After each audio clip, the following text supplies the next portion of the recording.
सदाशिवसमारम्भां शङ्कराचार्यमध्यमाम् अस्मदाचार्यपर्यन्तां वन्दे गुरुपरम्परां वन्दे गुरुपरम्पराम्।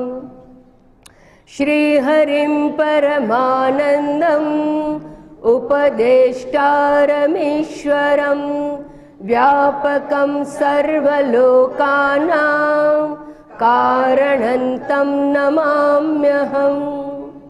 श्लोक नंबर 26। निरामयो निराभासः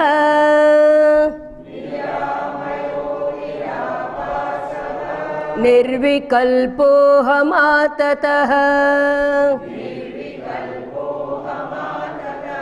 नाहं देहो ह्यसद्रूपः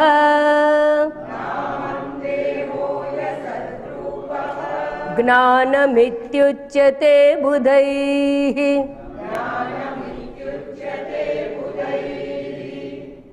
सेकंड लाइन में अनात्मा निषेध करवामां आव्यो छे। न अहम देहः, हूँ आ देह नथी। केवो छे देह? असद्रूपः, असतरूप छे अर्थात अनित्य छे। अनित्य एवो देह हूँ नथी। आवो देहात्म बुद्धिनो त्याग करवा माटे निषेधवाची वाक्य प्रत्येक श्लोक ने पाछळ आपवामां आवेलुं छे। अर्थात ए लाइननुं रिपीटिशन छे। जेनुं रिपीटिशन होय ए हमेशा एनुं महत्व वधारे होय। जेम के कोई माणस तमने कोई काम माटे आव्यो होय अने ए काम तमारे करवानुं होय अने तमे जई रह्या हो यात्रामां, दाखला तरीके तमे यात्रामां जता हो अने कंईक खरीदी करवानी होय तो तमने मळवा आवे, सी ऑफ करवा आवे, बधुं आवे, पण एना वातचीत 15 मिनिट के 20 मिनिट वातचीतमां कयुं वाक्य वधारे आवे?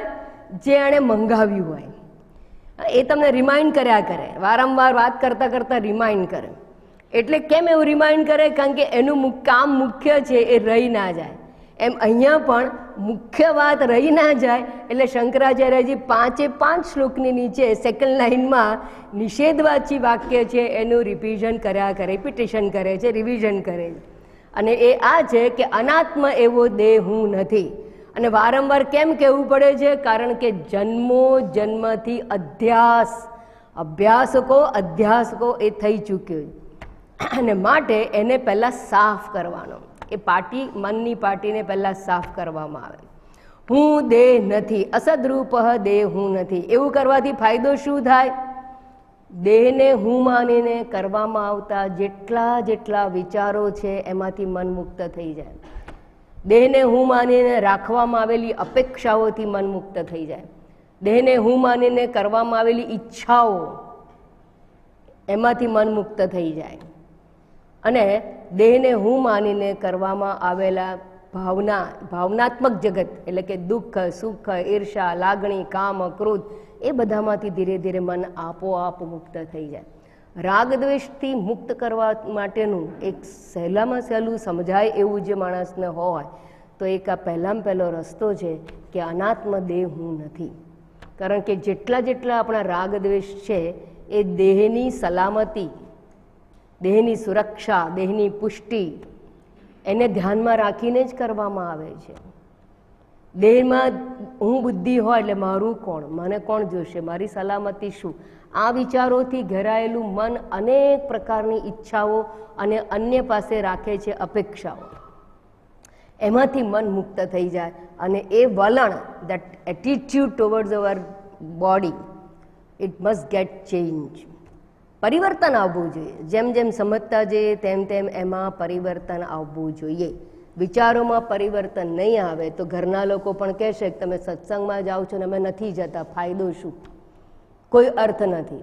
એનું કારણ આ જ છે કે આપણા મનોવલણમાં કોઈ જાતનો ફેરફાર નથી। એ જ ચાવીનો જુડો પહેલાં રાખ્યો હોય અને પછી એ સત્સંગ પછી એ ચાવીનો જુડો ટાઈટ પકડી રાખ્યો હોય તો સમજવાનું કે આપણે જીવનમાં પચાવ્યું નથી। એને પાખંડ કહેવાય।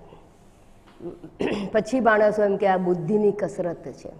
આ બુદ્ધિની કસરત નથી, આ સત્ય હકીકત છે। અહીંયા કહે છે શંકરાચાર્યજી, દેહ હું નથી એને જ્ઞાન કહેવામાં આવે છે। તો હું કોણ છું? હું નિરામય।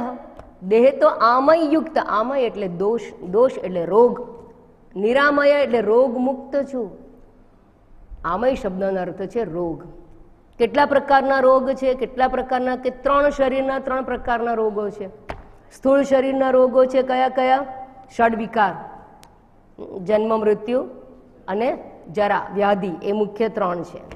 પછી તો વૃદ્ધિ અને અપક્ષય તે બધા બરાબર છે, પણ એ મુખ્ય રોગો છે. વળી વ્યાધિગ્રસ્તમ કલેવરમ, શરીર તો જન્મ્યું ત્યારથી રોગગ્રસ્ત છે. પહેલા દાંત નહોતા, પછી દાંત આવ્યા. પગ નહોતા, પગ પર ઊભા રહેતા રહેતા રહેતા રહેતા કેટલી વાર ગબડવું પડે.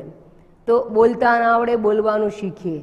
વળી પછી એ જ પ્રકારે જેમ જેમ પ્રોસેસ વૃદ્ધિનો છે તેમ તેમ ડિકેઇંગ પ્રોસેસ છે, ક્ષયની પ્રવૃત્તિ ચાલે. જેમ દાંત આવવામાં તકલીફ પડે એમ દાંત પડે એમાં તકલીફ પડતી જાય.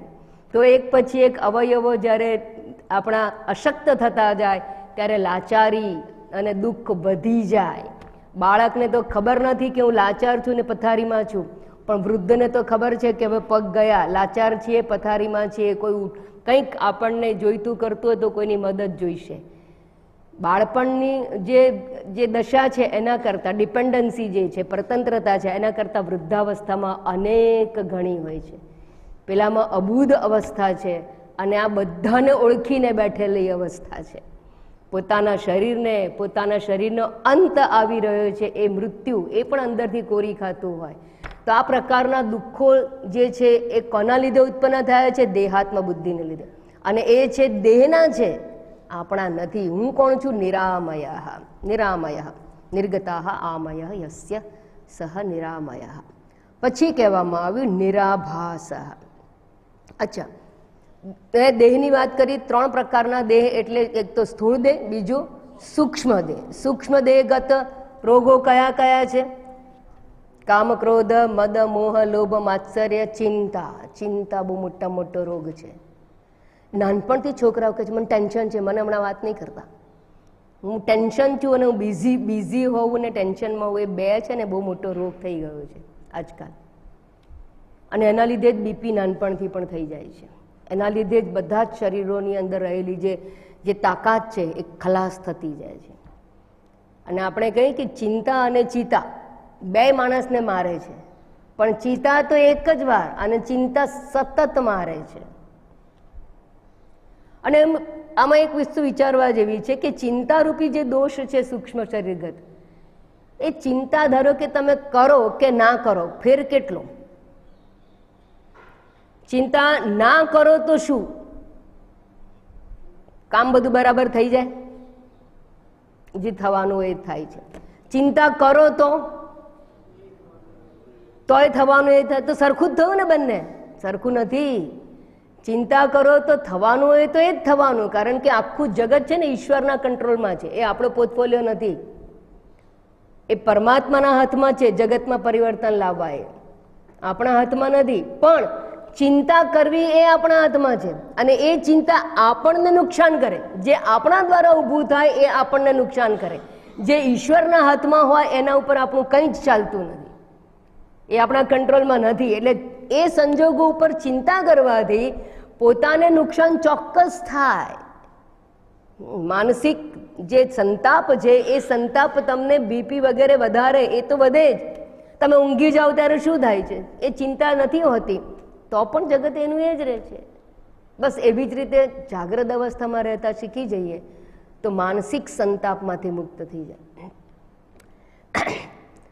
તો અને શરીર છે ત્યાં સુધી શારીરિક રોગો, માનસિક રોગો રહેવાના. એટલે માનસિક જે સંતાપ છે સંજોગને આધીન રહેવાના. કેમ રહેવાના?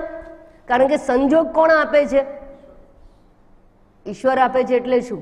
બધાને તો સરખા નથી મળતા સંજોગ, પ્રારબ્ધ આપે છે. આપણા કર્મના ફળ આપણા માટે સંજોગ ઉત્પન્ન કરે છે. અને એ સંજોગ તો રહેવાના જ. એના માટે એનો સામનો તમે ન કરી શકો, એને તો ભોગવ્ય છૂટકો. પ્રારબ્ધનો તો ભોગ જ કરવાનો હોય. ભોગે ન તક્ષક્ષય એવું કહ્યું છે. પ્રતિકારો યદિ વિદ્યેત, જો પ્રતિકાર થઈ શકતો હોય, તમે ફેરફાર કરી શકતા, તો નલ, રામ, યુધિષ્ઠિર એ તો મોટા દિગ્ગજો હતા. નળ રાજા, યુધિષ્ઠિર રાજા, આ બધા તો દિગ્ગજો હતા. અને રામચંદ્રજી એ તો અવતારી પુરુષ હતા. અને છતાં સંજોગો ઉપર વિજય નથી પ્રાપ્ત કરી શક્યા. તો સંજોગ પ્રારબ્ધના આધીન છે, માટે એ તો રહેવાના જ. તો પછી આ દોષ મુક્ત કેવી રીતે થવાય, આ રોગ મુક્ત કેવી રીતે થવાય? તો અહીંયા કહું નિરામય અહમ. અહમ નિરામ, અહમ શબ્દ ઉપરની લાઈનમાં છે. અહમ આતતઃ લખ્યું છે, ત્યાં અહમ એટલે હું નિરામય છું.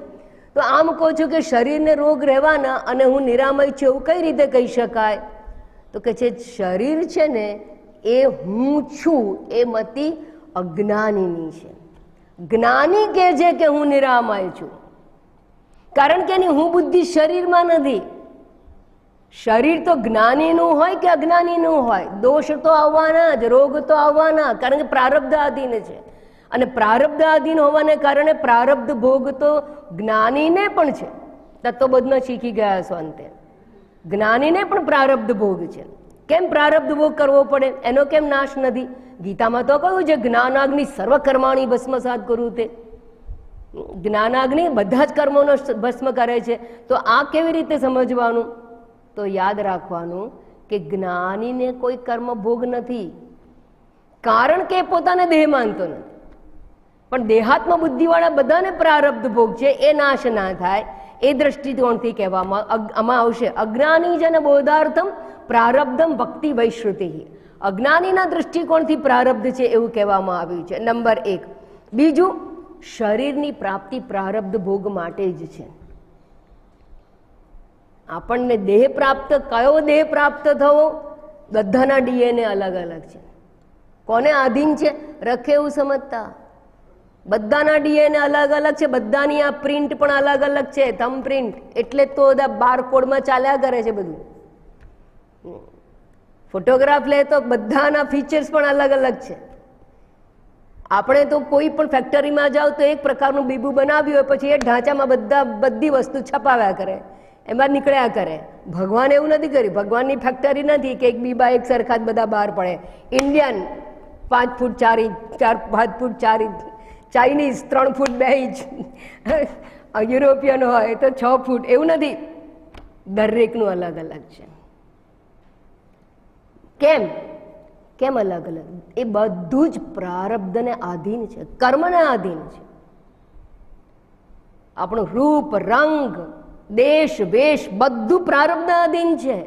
માતા પિતા એકલું જ નહીં, દેશ પણ આપણને જન્મ ભારત દેશમાં થયો તો પ્રારબ્ધ આધીન છે. સ્ત્રી શરીર પ્રારબ્ધ આધીન છે. મિસ વર્લ્ડ કે મિસ્ટર વર્લ્ડ પ્રારબ્ધ આધીન. દરેક વસ્તુ પ્રારબ્ધ આધીન છે. અને એટલે કહું કે શરીર પ્રારબ્ધનું છે. જેટલું શરીરને સંકળાયેલું છે બધું જ પ્રારબ્ધ આગળ, પ્રારબ્ધ ભોગ માટે જ શરીર પ્રાપ્ત થયેલું છે. અને પ્રારબ્ધ છે એની અંદર 2 પ્રકારના કર્મો છે. પ્રારબ્ધની અંદર પ્રારબ્ધ ભોગ એટલે શું? ભોગ એટલે ભોગવવું. ભોગવવું એટલે શું? ભોગવવાનું એટલે શું? ઘારી ખાવાની એવું નહીં. ભોગવવાનું એટલે શું? હું વખત કહી ચૂકી છું. ભોગવવું એટલે અનુભવ કરવો. સુખ ભોગવે છે, દુઃખ ભોગવે છે. એટલે શું ભોગવો છો? આ શબ્દ આવે એટલે સમજાઈ જાય ભોગ કોને કહેવાય. ઇન્દ્રિયના વિષય ભોગની વાત નથી. ભોગ એટલે સુખ કે દુઃખનો અનુભવ. અને સુખનો અનુભવ ક્યારે થાય? પુણ્ય કર્મનો ઉદય થાય ત્યારે. દુઃખનો અનુભવ ક્યારે થાય? પાપ કર્મનો ઉદય થાય ત્યારે. અને પ્રારબ્ધની અંદર કયા કયા કર્મો છે? સુખ અને દુઃખ બંને છે. એકલું સુખ હોત તો ભોગલોકમાં જાત, ઉર્ધ્વલોકમાં ગયા હોત. એકલું પાપ હોય તો ભોગલોક, પણ અધોલોકના ભોગો ભોગવવાના હોત. અને મનુષ્ય એટલે સુખ અને દુઃખ બંને પ્રકારના ભોગ પ્રાપ્ત થાય છે, કારણ કે પાપ અને પુણ્ય બંનેનું મિશ્રણ પ્રારબ્ધની અંદર. અને એ તો જ્ઞાનીને પણ રહેલું છે. અને જ્ઞાનીને પણ એ પ્રારબ્ધ ક્ષય થાય ત્યાં સુધી શરીર ટકે છે. Thank God. નહીં તો જ્ઞાનીજનો આ જગત પર દેખાય જ નહીં. તો જ્ઞાન થતાની સાથે ઉપર, અને કોઈ જ્ઞાનમાં પ્રવૃત્ત જ ના થાય. એને થાય કે જવાનું છે બધું પહેલા સમેટી લો પછી જવું. કેમ એવું છે? પ્રારબ્ધનો ક્ષય થાય પછી જ મુક્તિ થાય. એટલા માટે કે આ પ્રારબ્ધ કોના જેવું છે કે ધારો કે તમે એક પહાડ ઉપર ઊભા છો અને હાથમાંથી દડો પડ્યો, અને દડો એકવાર પડ્યો અને એને એકવાર મોમેન્ટમ મળી ગઈ. હવે સીધો ગગડીને નીચે ના આવે ત્યાં સુધી એની મોમેન્ટમ પૂરી ના થાય, એ અટકે નહીં. એના જેવું છે. એકવાર સંચિતમાંથી પ્રારબ્ધ ભોગ માટે શરીર પ્રાપ્ત થઈ ગયું. જેમ તમે એફડી તોડીને ઉપાડી લો, બરાબર, એ એફડી તોડીને ઉપાડી લો એટલે તમારા હાથમાં પૈસા આવી ગયા. હવે બેંકની અંદરથી વ્યાજ આવતું બંધ થઈ ગયું અને તમારે એ પૈસા વાપરવાના છે, તમે વાપરવા માટે ઉપાડી લીધા છે. બસ એમાં શરીર છે એ સંચિત કર્મો છે એ પ્રારબ્ધ ભોગ તરીકે ઉપડી ગયા. બેંકમાંથી આપણે ઉપાડીએ, આ કર્મમાંથી ભગવાન ઉપાડે કર્મના ફળ. એ કર્મ ભોગવવા માટે ભગવાન નક્કી કરે કે આ જન્મમાં આટલા આટલા ભોગવવાના છે, અને એ ભોગ પૂરો ના થાય એટલે એકવાર આવી ગયું પછી એને કોઈ અટકાવી ના શકે. અને માટે પ્રારબ્ધ ભોગ જ્ઞાનીને પણ હોય, પણ જ્ઞાનીને દેહમાં અહમ બુદ્ધિ નથી એટલે એનો એટીટ્યુડ બદલાઈ ગયો. આગળ મેં કહ્યું એમ કે અસદરૂપ દેહ અહમ નહીં, હું અસદરૂપ દેહ નથી એ સમજતાની સાથે દેહભાવથી મુક્ત મન હોવું જોઈએ. દેહભાવ મનમાં છે, શરીર ભલે રહ્યું આ ધરતી ઉપર પણ આત્મબુદ્ધિ એની અંદર ના હોવી જોઈએ. અને એટલા માટે એ દ્રષ્ટિકોણથી કહ્યું કે અહમ નિરામય, હું રોગ મુક્ત છું. અહમ નિરાભાસ. હવે આટલી વાત કર્યા ભાઈ. ક્યાં સુધી આ શરીર ટકવાનું? જ્યાં સુધી પ્રારબ્ધ રૂપી તેલ હશે ત્યાં સુધી દેહરૂપી દીપક પ્રજ્વલિત રહેવાનો છે. એના પહેલા કે એના પછી એ જઈ શકે નહીં. અને જો જાય તો સમજવાનું એને અકાળ મૃત્યુ કહેવામાં આવે. એનું આખું ગણિત કર્મનું અલગ છે. ગહના કર્મણો ગતિ. પણ સામાન્ય સંજોગોની અંદર પ્રારબ્ધ ક્ષય થાય ત્યારે શરીર સમાપ્ત થાય. જેમ દીવો ક્યારે ઓલવાય? તેલ પૂરું થઈ જાય ત્યારે. તો પ્રારબ્ધ રૂપી તેલ હોય ત્યાં સુધી દીપક, દેહરૂપી દીપક છે એ પ્રજ્વલિત રહેતો હોય છે. પછી આપણે શરીર જોઈતું હોય કે ના જોઈતું હોય, આઈસીયુની અંદર રહેવું પડે કે પથારીમાં રહેવું પડે, એ ક્ષય ના થાય ત્યાં સુધી ચાલુ રહેતું હોય છે. હવે આગળ કહે છે મેં જે ગઈકાલે વાત કરેલી એ. અચ્છા, બીજું આ સમજ સાથે જ્યારે માણસ ચિંતામુક્ત જીવન જીવે ત્યારે ખબર છે કે બહારના સંજોગો ઈશ્વરને આધીન છે, એ મારા કંટ્રોલમાં નથી, મેં ઉત્પન્ન કર્યું નથી, ઈશ્વર ચર્યા છે. બીજા માણસ ઉપર હું પોતે કશું જ ના કરી શકું, મારો અધિકાર જ નથી. પોતાની ઉપર પણ પોતાનું ચાલતું નથી તો બીજા ઉપર કેટલું ચાલી શકે? તો એ ઈશ્વર આધીન છે એવું સમજાતાની સાથે મન જે ઉછળકૂદ કરતું હોય, સંજોગ બદલીને દુઃખમુક્ત થવાનો પ્રયત્ન કરતું હોય, ફરી બોલું છું, સંજોગને બદલીને દુઃખ મુક્ત થવાનો જે પ્રયત્ન છે એ પ્રયત્નમાંથી મન મુક્ત થઈ જાય, મન કમ્પેરેટિવલી શાંત થઈ જાય. અને શાંત થાય, વિક્ષેપ મુક્ત થાય તો જેને કહેવાય સાયકોસોમેટિક ડિસીઝીસ, એ ડિસીઝીસમાંથી જ્ઞાની મુક્ત હોય. પ્રારબ્ધગત રોગ આવે, શરીરના વ્યાધિઓ હોય, પણ માનસિક સંતાપમાંથી મન મુક્ત હોવું જોઈએ. માનસિક સંતાપમાંથી મન મુક્ત કરવા માટે જ આ જ્ઞાન પ્રાપ્ત કરવાનું.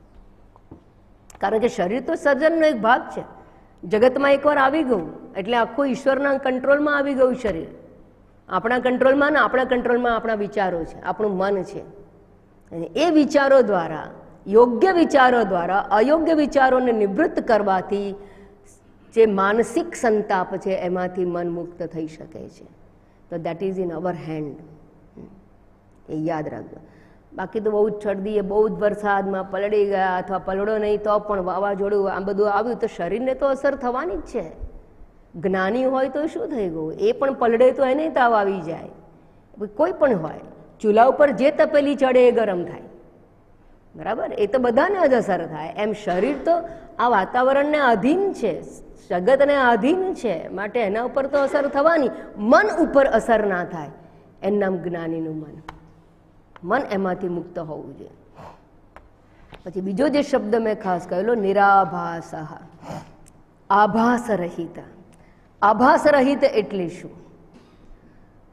તો કે હવે આ સમજવા માટે જ્ઞાન પ્રાપ્તિના વિચારો આપણે જવું છે. પદાર્થો છે, બે પ્રકારના પદાર્થો છે, અને બે પ્રકારના પદાર્થોને જાણવા માટે બે પ્રકારે આપણે પ્રવૃત્ત થઈએ છીએ. એક તો પ્રત્યક્ષ વિષય છે.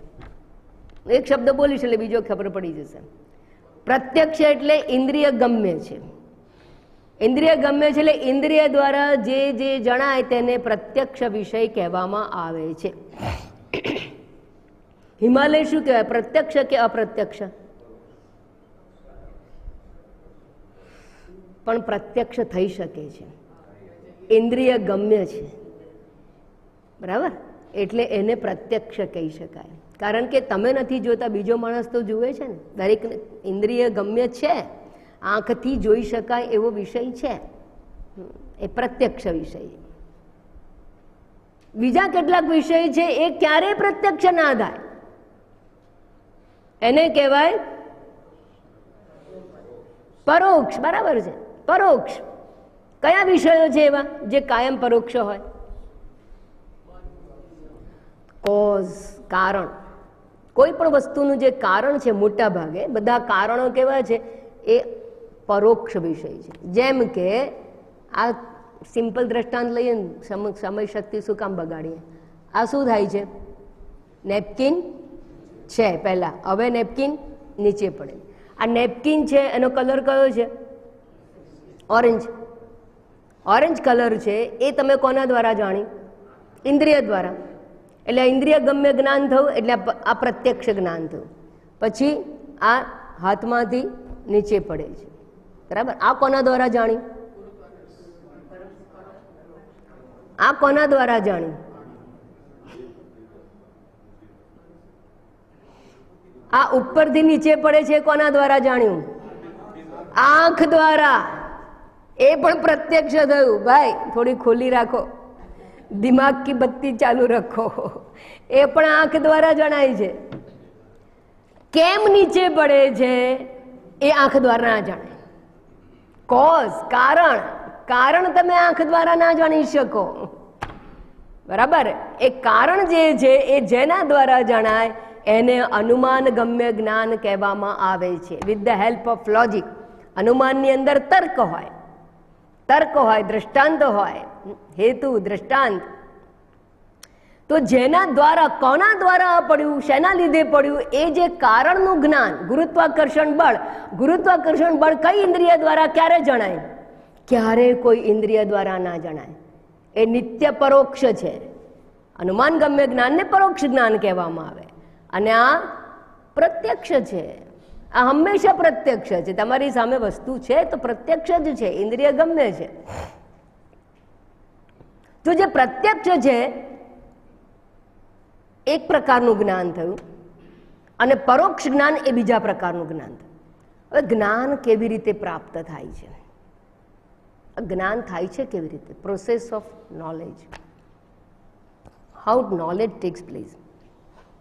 તો શાસ્ત્ર કહે છે, હું વિજ્ઞાનની વાતમાં નથી પડતી, દ્રષ્ટિ સંવેદન કેન્દ્ર ને રેટિના બધું સ્વામીજીએ ઘણી વાર સમજાવી દીધું. પણ શાસ્ત્ર કહે છે, અને શાસ્ત્ર જે વાત સમજાવે છે ને એ તો અનિવાર્ય એક્સપ્લેનેશન છે. જ્ઞાન પ્રાપ્ત કરવા માટે જે તે પદાર્થનું જ્ઞાન પ્રાપ્ત કરવું હોય એ પદાર્થ આકારની વૃત્તિ મનમાં ઉત્પન્ન થવી જોઈએ. બરાબર સમજ. ધારો કે આ ચશ્મા છે, ચશ્માનું જ્ઞાન પ્રાપ્ત કરવું હોય તો ચશ્મા આકારની વૃત્તિ મનમાં ઉત્પન્ન થવી જોઈએ. બીજું દ્રષ્ટાંત ફેમસ આપી દઉં મહાભારતનું, કે જ્યારે પરીક્ષા લેતા હતા દ્રોણાચાર્ય, ગુરુ દ્રોણાચાર્ય પરીક્ષા લીધી પાંડવોની, અને પાંડવોની પરીક્ષા લીધી એ વખતે ભીમને કહ્યું કે સામે શું મૂક્યું છે? પક્ષી. અને પક્ષીની એક આંખ જે છે એ વીંધવાની છે. અને બધાને એ કહી દીધું, ઓબ્જેક્ટ શું છે, ટાર્ગેટ શું છે સમજાવી દીધું. અને પછી ભીમને કહ્યું આવ તને શું દેખાય છે? કે ભીમને શું દેખાયું? બિલાડો. એ કે પેલી બખોલમાં બિલાડો જાય છે. એટલે દ્રોણાચાર્ય કીધું તારું કામ પતી ગયું, ખસી જા. અને અર્જુનને પૂછ્યું તને શું દેખાય છે? હવે જો સમજો વાત. અર્જુનને શું દેખાયું? પક્ષીની આંખ. પક્ષી પણ નહીં. યુધિષ્ઠિરે કહ્યું પક્ષી દેખાયું. આ તો પક્ષી પણ નહીં, પક્ષીની આંખ, ટાર્ગેટ. આ જેનું લક્ષ્ય છે એ એને દેખાયું. પ્રત્યક્ષ વિષય છે બધો. પણ એ પક્ષીની આંખ ક્યારે દેખાઈ? જ્યારે પક્ષીના આંખ આકારની વૃત્તિ મનમાં ઉત્પન્ન થાય. બિલાડો દેખાયો એનો અર્થ શું થયું? મન ક્યાં છે? બિલાડામાં છે. બિલાડામાં મન છે એટલે મનની અંદર બિલાડા આકારની વૃત્તિ છે, પક્ષી આકારની વૃત્તિ છે, અને ત્યાં સુધી એ ટાર્ગેટને વિંધી ના શકે. તો અર્જુન છે એને પક્ષીની આંખ દેખાઈ, તો આંખ જે આકારની વૃત્તિ ઉત્પન્ન ના થાય ત્યાં સુધી લક્ષ્યને પ્રાપ્ત ના કરી શકાય. અર્થાત એનું ધ્યાન કેન્દ્રિત થયું. બીજા શબ્દોમાં આપણે કહીએ ધ્યાન કેન્દ્રિત થયું. એટલે જ્યારે ભણાવતા હોય શિક્ષક ત્યારે બાળકોને કહેતા જ અહીંયા ધ્યાન આપો, અહીંયા ધ્યાન આપો. એટલે શું કે જો 10 માંથી 5 ગયા તો શું બાકી રહ્યું? છોકરો આમ તેમ ડાફો મારતો તો શિક્ષકે કીધું બોલ કેટલા બાકી રહ્યા? શું બાકી રહ્યું? તો કે પૂંછડી બાકી રહી. કારણ કે ગરોળી જતી હતી એને એ જોતો હતો અને ગરોળીની પૂંછડી બાકી રહી હતી એટલે એને થયું કે એ પૂછે. અને મન ક્યાં હતું? ગરોળીમાં. 5 માંથી 5 જાય તો 5 બાકી રહે ના આવડ્યું. કેમ? એનું ધ્યાન નહોતું. ધ્યાન નહોતું એટલે શું? એ ગણિતના વિષયમાં મન પરોવાયેલું નહોતું. અર્થાત ગણિતના અંક જે છે એ અંક આકારની વૃત્તિ ઉત્પન્ન ના થઈ ત્યાં સુધી ના સમજાય. એટલે જ્યારે મન જે વિષયનું જ્ઞાન પ્રાપ્ત કરવું હોય એ વિષયમાં પરોવાય, અર્થાત એ વિષય આકારની વૃત્તિ પ્રાપ્ત કરે ત્યારે જ એને એ વિષયનું જ્ઞાન થાય. અને જેવી વૃત્તિ પ્રાપ્ત કરે એવું જ્ઞાન થાય. જેવી વૃત્તિ પ્રાપ્ત કરે એવું જ્ઞાન થાય. એટલે અંધારામાં જતા હોય ને આપણને સામે પડેલી વસ્તુ છે એ વસ્તુમાં શું દેખાયું છે? સર્પ દેખાયો. કેમ? સર્પ તો છે નહીં, પણ સર્પ આકારની વૃત્તિ મનમાં ઉત્પન્ન થઈ માટે સર્પ છે એવું આપણે કહી દીધું. તો જેવી વૃત્તિ થાય એવું જ્ઞાન થાય, અને જેનું જ્ઞાન પ્રાપ્ત કરવું હોય એવી વૃત્તિ મનમાં ધારણ થવી જોઈએ. ધીસ ઇઝ ધ ફર્સ્ટ લો, પહેલો નિયમ.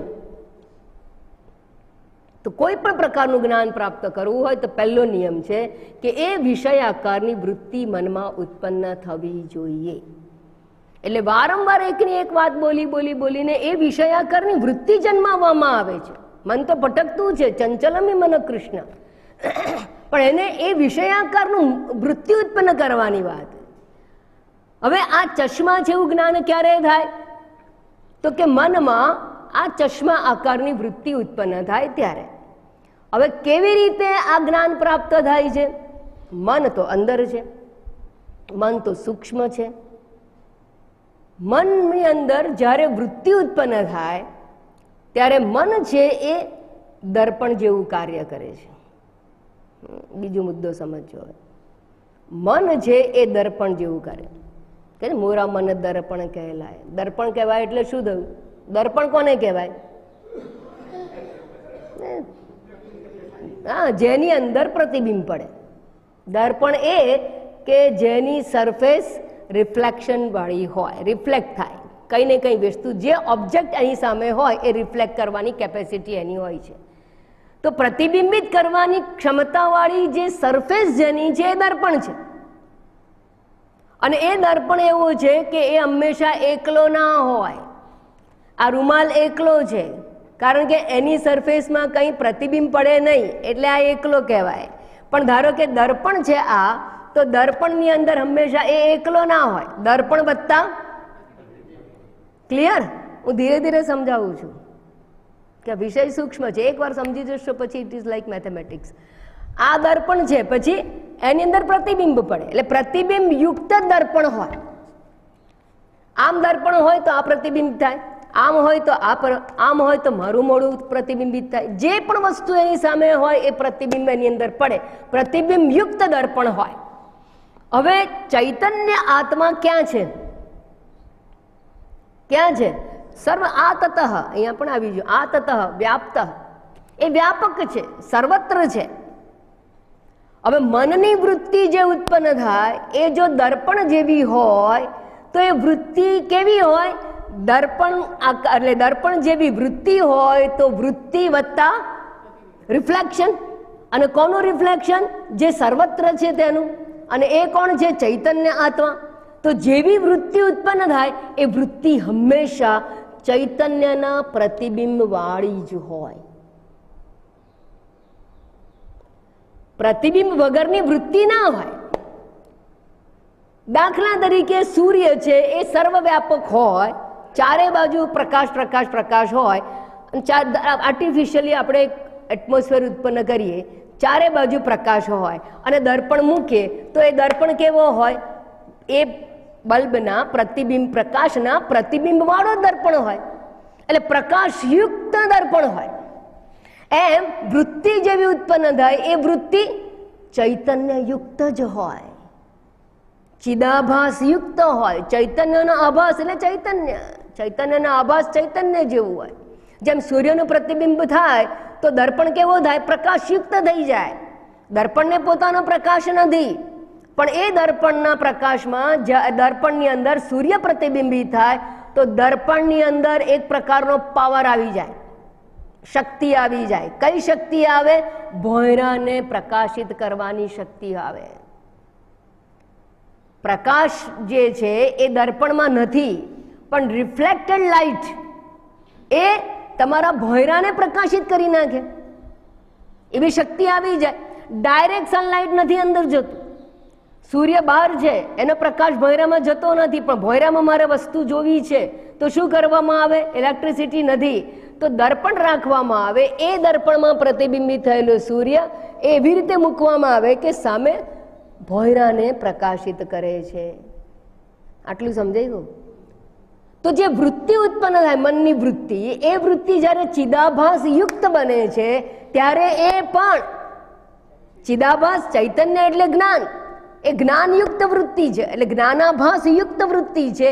એ બીજાને જાણવાની શક્તિ પ્રાપ્ત કરી લે છે. બીજાને જાણવાની શક્તિ એની અંદર, પોતે તો જડ છે, મન જડ છે, વૃત્તિ જડ છે, પણ એ મન પણ ચૈતનવંતું થાય. ચૈતન્યને કારણે મનમાં પણ પ્રતિબિંબિત પડે અને એનું જે કિરણ એટલે કે વૃત્તિ છે એ વૃત્તિ પણ ચેતનવંતી હોય. હવે વૃત્તિ કઈ ઉત્પન્ન થાય છે? તો મારી સામે આ વિષય છે તો મારા મનની અંદર આ પદાર્થ આકારની વૃત્તિ ઉત્પન્ન થઈ. પછી હું આ ચશ્મા છે, અહીંયા પડ્યા છે, ચશ્મા છે, અથવા કોઈ ચશ્મા શોધતો તો હું આ રહ્યા, એવું ક્યારે કહી શકું? જ્યારે મારા મનની અંદર ચશ્મા આકારની વૃત્તિ ઉત્પન્ન થાય. એ ચશ્મા આકારની વૃત્તિ ક્યાં જવી જોઈએ? પદાર્થમાં, પદાર્થ સાથે સંકળાવી જોઈએ. જેમ ભોંયરાને પ્રકાશિત કરવા માટે દર્પણગત સૂર્યને ભોંયરા સુધી પહોંચવું પડે, એના કિરણો ભોંયરા સુધી જવા જોઈએ, એમ મારા મનની વૃત્તિ એ આ વિષયને આવૃત્ત કરી લે. પણ જ્યારે વૃત્તિ આ વિષયને આવૃત્ત કરે ત્યારે એને વિષય આકાર વૃત્તિ કહેવામાં આવે. અને ચશ્મા જો પદાર્થ હોય તો ચશ્મા આકારની વૃત્તિ ઉત્પન્ન થઈ. અને ચશ્મા આકારની વૃત્તિ જ્યારે આ વિષય આકારની થાય એને વૃત્તિ વ્યાપ્તિ કહેવામાં આવે છે. શાસ્ત્રની પરિભાષામાં એને વૃત્તિ વ્યાપ્તિ, વૃત્તિ વ્યાપી જાય છે, મનની વૃત્તિ વ્યાપી જાય. જેમ કે પાણી હોય, પાણી ગ્લાસમાં હોય ને આમ ઢોળી જાય, તો પાણી ઢોળાય તો શું થાય? જો ખાડો હોય તો ખાડા આકારનું પાણી થઈ જાય, બરાબર? અને પાણી જો ગ્લાસમાં હોય તો સૂર્યનું પ્રતિબિંબ ગ્લાસમાં પડે કે ના પડે? પડે. હવે જ્યારે અહીંયા ખાડામાં ગયું તો પ્રતિબિંબ ક્યાં ગયું? ખાડામાં. તો ખાડાને વ્યાપી જાય ને, પ્રકાશયુક્ત પાણી ખાડામાં હોય. બસ એવી રીતે જે પદાર્થ હોય એ પદાર્થને વૃત્તિ વ્યાપી જાય. અને વૃત્તિ કેવી છે? આભાસયુક્ત છે, ચૈતન્યના આભાસયુક્ત છે. જેમ પાણી ખાડામાં ગયું તો એમાં પણ સૂર્યપ્રકાશ તો રહેવાનો જ છે, એમ વૃત્તિ જ્યાં ગઈ ત્યાં ચિદાભાસયુક્ત વૃત્તિ ગઈ, ચેતનવંતી વૃત્તિ ગઈ. અને ચેતનવંતી વૃત્તિ જવાને કારણે બે વસ્તુ વ્યાપી ગયું. એક તો વૃત્તિ વ્યાપી ગઈ ને વૃત્તિની સાથે સાથે ચિદાભાસ વ્યાપી ગયું, બરાબર? કારણ કે વૃત્તિ ચિદાભાસયુક્ત છે, તમે એને જુદી કરી જ ના શકો. કોઈ દિવસ પ્રતિબિંબને મિરરથી જુદું ના કરી શકાય. મિરરમાંથી પ્રતિબિંબ કાઢી લો, ઇમ્પોસિબલ. એટલે વૃત્તિ ચિદાભાસ યુક્ત જ હોય અને વૃત્તિ સાથે ચિદાભાસ હોવાનો છે. અને હવે શું થાય છે કે જે આકારની વૃત્તિ થઈ એ આકાર, અને એ આકારને પ્રકાશિત કરવું એનું જ્ઞાન કોણ પ્રાપ્ત, કોના દ્વારા થાય? ચિદાભાસ દ્વારા થાય. કારણ વૃત્તિ તો જડ છે, એને જ્ઞાન ના થાય. પણ એ વૃત્તિ એની અંદર એનો ચિદાભાસ છે એ પદાર્થને જણાવે છે, પ્રકાશિત કરે છે.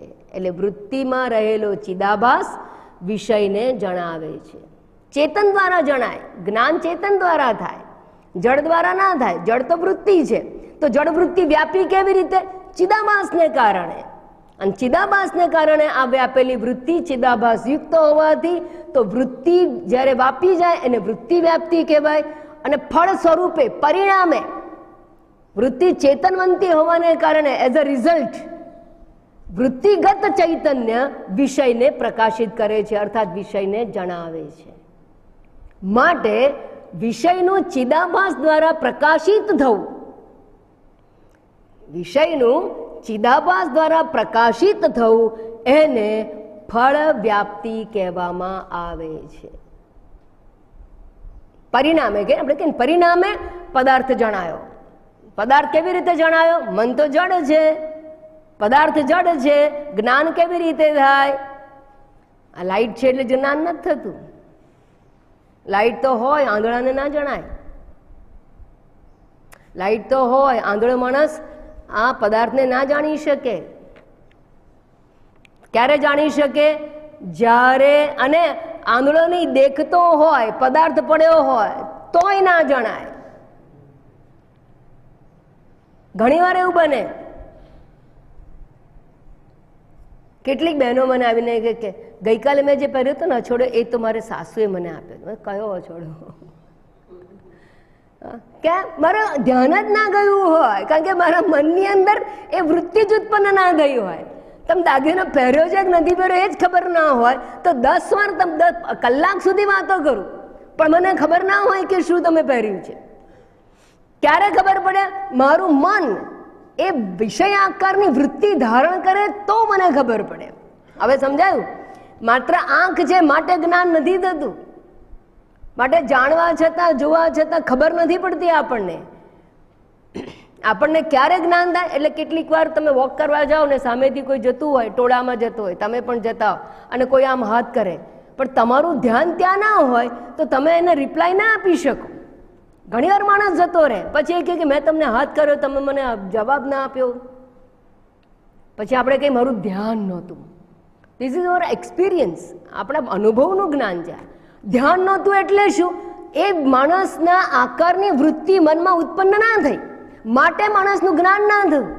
તો જ્ઞાન પ્રાપ્ત કરવા માટે જે તે વિષયના આકારની વૃત્તિ મનમાં ઉત્પન્ન થવી જોઈએ. વૃત્તિ હંમેશા ચેતનવંતી જ હોય, મન ચેતનવંતું જ હોય, કારણ કે ચિદાભાસ યુક્ત જ હોય. ચિદાભાસ યુક્ત હોય માટે આપણે મનને જડ છે એવું સમજવામાં મુશ્કેલી પડે. Very difficult. આ શરીર જડ છે એવું તો સમજાવી શકાય, તે પણ અત્યારે તમે ના સમજી શકો. એ ડેડ બોડીને જુઓ ત્યારે ખબર પડે છે. અને એ અનુભવ છે આપણો કે શરીરને અગ્નિદાહ આપીએ છીએ અને જોઈએ છીએ કે આ શરીર જડ છે, એટલે આપણે સમજી લીધું છે કે આ શરીર આપણું પણ જડ છે. પણ મન જડ છે ને એવું નથી સમજાતું, કારણ કે મન હંમેશા ચિદાભાસ યુક્ત હોય. સૂક્ષ્મ શરીર એ પણ શરીર જ છે, જડ જ છે, પણ જણાતું નથી કારણ કે એ ચિદાભાસ યુક્ત હોય. અને આભાસ યુક્ત હોય. આભાસ કદાપી વસ્તુથી જુદી ના થઈ શકે. જેમ દર્પણથી જુદું પ્રતિબિંબ ના થઈ શકે, એમ ચિદાભાસથી જુદું મન હોય જ નહીં. મન જ્યારે જ્યારે હોય ત્યારે ચેતનયુક્ત હોય. અને મનની વૃત્તિ, ચેતનયુક્ત મનની વૃત્તિ જ્યારે વિષયને વ્યાપે, ફરી બોલું છું, વિષયને વ્યાપે ત્યારે એ વૃત્તિ વિષયાકારની થાય. વૃત્તિ વ્યાપવાની સાથે વૃત્તિ ચેતનવંતી હોવાથી ચેતનવંતી વૃત્તિ વ્યાપે છે. એટલે જેમ દર્પણમાં 2 વસ્તુ હોય, દર્પણ અને પ્રતિબિંબ, એમ વૃત્તિમાં 2 વસ્તુ થઈ, વૃત્તિ અને ચિદાભાસ. તો વૃત્તિનું વ્યાપવું એને વૃત્તિ વ્યાપ્તિ કહેવામાં આવે. અને પદાર્થનું જ્ઞાન જેના લીધે થયું એ વૃત્તિગત ચિદાભાસને કારણે છે, માટે એ ચિદાભાસ પણ વ્યાપી ગયો, એને ફળ વ્યાપ્તિ કહેવામાં આવે છે. બરાબર? હા. તો જ્યાં સુધી તમારું મન, બાકી પદાર્થો તો ઘણા છે. કેટલાક લોકો કહેતા ને તો જ્ઞાની છે એને બધી જ ખબર પડી જાય, હમણાં મનમાં શું ચાલે છે અને હમણાં ખિસ્સામાં શું પડ્યું છે. અલા ભાઈ, ના પડે ખબર, ઇમ્પોસિબલ. ખાલી પ્રશંસા માટે કહો તમે કોઈ પણ જ્ઞાનીની, એ બધા અલગ વાત છે, અર્થવાદ કહેવાય એને. ઇમ્પોસિબલ, સવાલ જ નથી કે આ થઈ શકે એવું. કેમ? કારણ કે આ જ્ઞાન પ્રાપ્તિ માટેનું ધીસ ઇઝ અ પ્રોસિજર. તમારા ખિસ્સામાં શું છે કેવી રીતે જણાય? જ્યાં સુધી મારા મનની અંદર એ વૃત્તિ ઉત્પન્ન ના થાય ત્યાં સુધી હું જાણી ના શકું. પછી ગમે તેવો મહાપુરુષ હોય, હા, સિદ્ધિ ને થર્ડ સેન્સ જુદી વાત છે. હું જનરલ કેસની અંદર વાત કરું છું. તો વૃત્તિ ઉત્પન્ન થવી જોઈએ અને વૃત્તિગત ચિદાભાસ છે એ વિષયને પ્રકાશે, એને એ આભાસ ભાષ્ય કહેવાય. એટલે ચશ્મા કોના દ્વારા પ્રકાશિત થયા? ચિદાભાસ દ્વારા. વૃત્તિમાં વૃત્તિ વ્યાપી અને વૃત્તિમાં ચિદાભાસ, અને ચિદાભાસને કારણે જણાયું માટે આ કેવું કહેવાય? ચિદાભાસ ભાષ્ય. ભાષ્ય એટલે જણાય, ચિદાભાસ દ્વારા જણાયું. જેટલા જગતના પદાર્થો છે એ ચિદાભાસ દ્વારા જણાય. કારણ કે મનોવૃત્તિ જાય એ વિષયાકારને ધારણ કરે, અને એ વિષયાકારને ધારણ કરે ત્યારે વિષયાકાર વૃત્તિ જે છે, વૃત્તિગત ચિદાભાસ વિષયનું જ્ઞાન કરાવે છે. સમજાતું જાય છે ને? થોડું સટલ છે પણ હું રિપીટ કરતી જ જઈશ. ટુમોરો હું ભૂલી ગઈ મારો પ્રોપ્સ લાવવાનો. પ્રોપ્સ છે મારી પાસે, એના માટે it will make you more clear. Tomorrow I will bring. તો મનની વૃત્તિ ઉત્પન્ન થાય. બીજી વસ્તુ, આ ચશ્માનું ઘર છે. આ ચશ્માનું ઘર છે એવું છે ને, વિધિન ફ્રેક્શન ઓફ સેકન્ડ આપણને ખબર પડે કે આ ટેબલ છે, આ ચશ્માનું ઘર છે, આ ટ્યુબલાઇટ છે, આ એસી છે. એટલે આપણને ખબર નથી પડતી, પણ એ એક ફ્રેક્શન ઓફ સેકન્ડની અંદર મન તો બહુ ઝડપથી ગતિ કરતું હોય છે. શું થયું? મનની વૃત્તિ આ આકારને ધારણ કરે. તમે અહીંયા પડ્યું હશે પણ તમારું ધ્યાન નહીં ગયું હોય તો તમને નહીં ખબર હોય. જેવું મેં હાથમાં લીધું, તમારા આ વસ્તુ હાઇલાઇટ થઈ ગઈ. હાઇલાઇટ થઈ એટલે તમારા ધ્યાનમાં આવી. એટલે શું? તમારી મનોવૃત્તિ આ વિષય આકારની થઈ. આ વિષય આકારની થવાથી મન કહે છે કે આ ચશ્માનું ખોખું છે. પણ મન ચશ્માનું ખોખું છે એવું વૃત્તિ પોતે ના કહી શકે, કારણ કે વૃત્તિ જડ છે. જડ વસ્તુ કોઈને જાણી ના શકે. જડ જો જાણતું હોત તો આ ટેબલ ઉપર આ ડેસ્ક છે એવું ટેબલને ખબર હોવી જોઈએ, પણ ટેબલને ખબર નથી કે આ ડેસ્ક છે, કારણ કે બંને જડ છે. જાણવા માટે ચેતન વસ્તુ જોઈએ. તો મનની વૃત્તિ વ્યાપી તો ગઈ. એમ તો પ્રકાશ પડ્યો જ છે બધાની ઉપર. આ પ્રકાશ છે એટલે વસ્તુ જણાઈ જાય છે? ના, જડ છે પ્રકાશ. જ્ઞાન કોના દ્વારા થાય? ચેતન વડે. એમ મનની વૃત્તિ વિષયને ધારણ કરી લે છે, પણ વિષય એટલે મનમાં આવી ગયું, ધ્યાનમાં આવી ગયો વિષય, એટલે કે મનમાં આવી ગયો. પણ એ વૃત્તિ જડ હોવાથી પોતે જણાવે નહીં, પણ વૃત્તિગત જે ચિદાભાસ છે એ ચેતન છે. જેમ સૂર્યાભાસ, દર્પણગત સૂર્યાભાસ ભોંયરાને પ્રકાશી શકે, એવી રીતે વૃત્તિગત ચેતન આ વિષયને જણાવે છે, આ વિષયનું જ્ઞાન પ્રાપ્ત કરાવે છે. બરાબર? હવે વૃત્તિગત ચેતન એટલે જેમ કે ભોંયરું છે એમાં પ્રકાશ જો પડ્યો હોય તો ભોંયરાના વસ્તુનું જ્ઞાન આપણને કોના લીધે થયું? કોના પ્રકાશથી થયું? બહુ પ્રિસાઇઝ થાવ ભાઈ, વેદાંત છે. સૂર્ય સીધો તો જો જતો હોત તો તમારે દર્પણની જરૂર ક્યાં છે? કોના દ્વારા જણાય? ભોંયરાની વાત કરું છું. ભોંયરાના વિષયનું જ્ઞાન કોના દ્વારા થયું? સૂર્યાભાસ દ્વારા થયું. પ્રતિબિંબિત સૂર્ય અર્થાત સૂર્યાભાસ, reflected sunlight, not direct sunlight. બસ એવી રીતે આ પદાર્થનું ભાન કોના દ્વારા થયું? ચિદાભાસ, reflected consciousness, not direct consciousness. Consciousness can not know anything. Consciousness સૂર્ય જેવું થયું અને જગતના પદાર્થો ભોંયરાના પદાર્થો જેવું થયું. એક સ્ટેપ આગળ જોયું. સૂર્ય સીધો પ્રકાશિત ના કરી શકે, એમ સાક્ષી ચૈતન્ય આત્મા સીધા જગતના પદાર્થોને ના જણાવી શકે.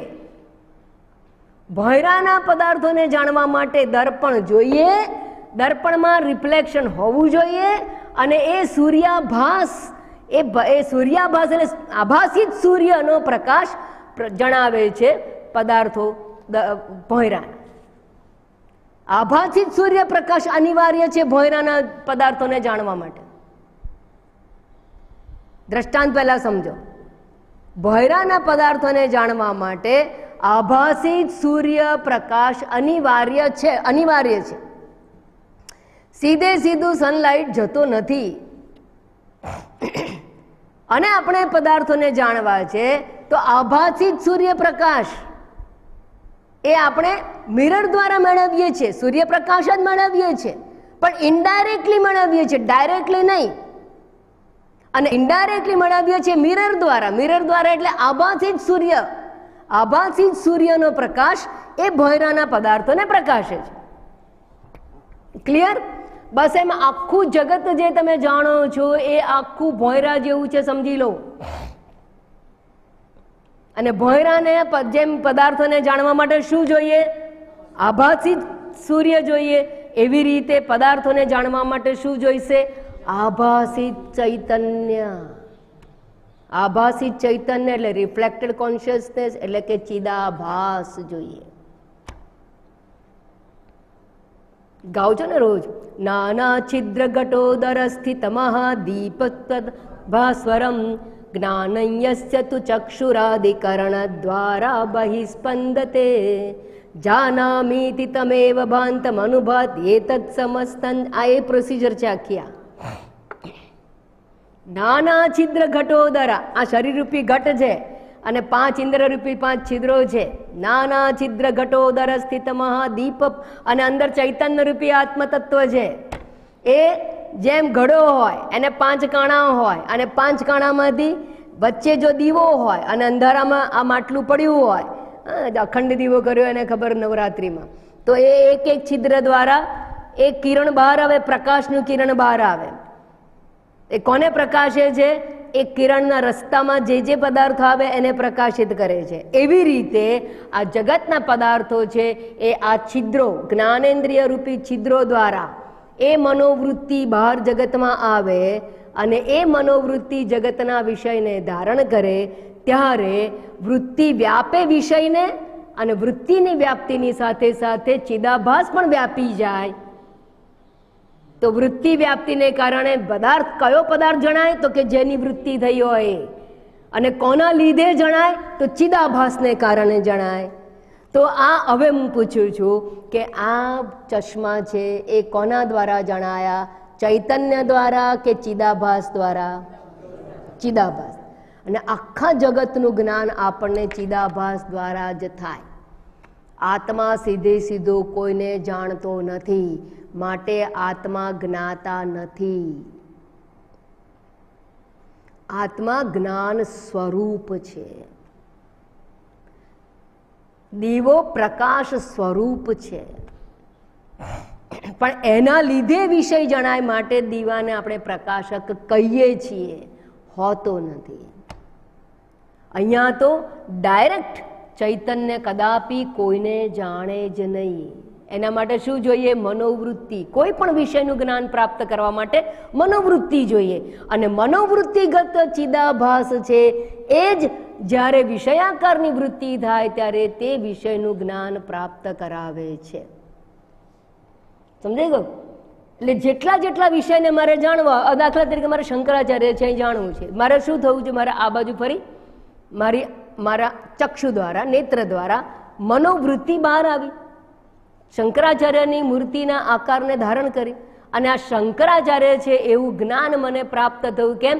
તો પહેલા વૃત્તિ વ્યાપી, એટલે વૃત્તિ શંકરાચાર્ય આકારની થઈ, અને વૃત્તિગત ચિદાભાસને કારણે આ શંકરાચાર્ય છે એવું જ્ઞાન પ્રાપ્ત થયું. એ વૃત્તિ શંકરાચાર્ય વિષયક છે એવું જ્ઞાન થયું. એને ફળ વ્યાપ્તિ કહેવામાં આવે. માટે આ વિષય છે એ આભાસ ભાષ્ય, એટલે ચિદાભાસ ભાષ્ય, ચિદાભાસ દ્વારા જણે. બરાબર? હવે ચૈતન્યને જાણવું છે, કોના દ્વારા જાણીશું? હા, એટલે અહીંયા શબ્દ પ્રયોગ છે નિરાભાસ. કહું છું ટેકનિકલ શબ્દ. નિરાભાસ. નિરાભાસ એટલે શું? આભાસની. હવે તમારે વિષયને જાણવા માટે ચિદાભાસ જોઈએ, તો ચૈતન્યને જાણવા માટે ચિદાભાસ જોઈએ. તો એના જેવું થયું કે સૂર્યને જાણવા માટે ટોર્ચ જોઈએ. સૂર્યને પ્રકાશવા માટે ટોર્ચ ના જોઈએ, સૂર્ય સ્વયં પ્રકાશ છે. એવી રીતે ચૈતન્ય આત્મા સ્વયં જ્ઞાન સ્વરૂપ છે. એના માટે આભાસની આવશ્યકતા નથી, માટે એને કહું નિરાભાસ.